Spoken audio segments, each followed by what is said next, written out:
science is inextricably linked to spirituality, why? What else would make more sense than when?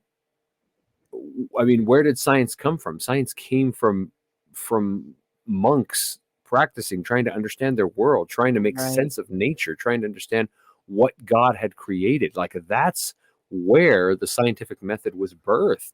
It wasn't birthed Right. in some laboratory. The laboratory came long after Right. The these men laboratories are men and women in resolved. isolation were trying to understand God's grand purpose and design. So, His I mean, creation. and that's why Well, it's, I mean, see, it is inextricably linked to spirituality. I mean, there's that thing though where a scientist will say, I don't know anything about spirituality. That's not my sure, thing. It's sure, they equate materialism with science. right, Um, and so, science and materialism and spiritualism and never the twain shall meet, except that that's not really how it is. How it right, really is everything is so intertwined. Um, and if we, have your specialty, absolutely, but in the end, you can be a molecular biologist all day long, but you still have a soul right. that still enjoys music or still thinks something is pretty and it brings a smile to your face.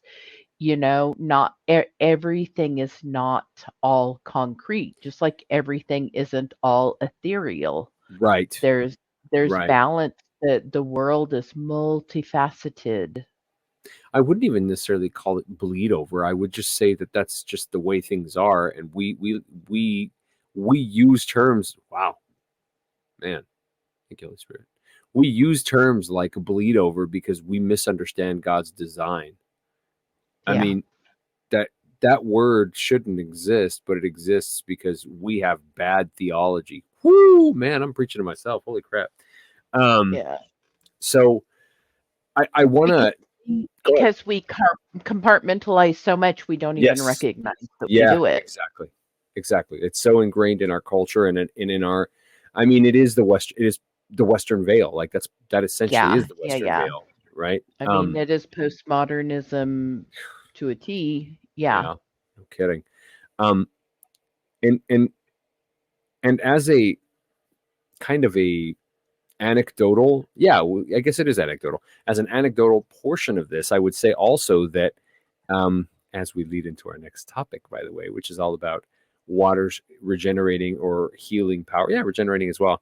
Um, we will see very clearly that if science were just science, then scientists wouldn't have any problems accepting it, right? And the reason that words like a bleed over have to exist is because scientists refuse to work in more than one realm. And what am I getting at? Well, in the next topic, in this topic that I'm just about to bring up, the problem with with water memory for a lot of people was that they were offended by the fact that they were dealing with the uh, molecular, and they refused to deal with the quantum, right? And so the quantum they found to be offensive as having anything to do with biology. But I mean, you know, honestly, if I didn't believe in God, I mean, freaking quantum is voodoo, man. Quantum is bloody voodoo. If I don't believe in God, it's creepy as can be. I mean, it's creepy even when you do believe in God. It is super It creepy. definitely makes things different, but things act different, super, super large and super, super small. Yeah, yeah. And Um, honestly, I think we see the hand of God in both of those. hey guys, we're the Christian Theological Dark Web Podcast. We have a new podcast dropping almost every week. If you'd like to subscribe and get special content, Oh, well, that's easy.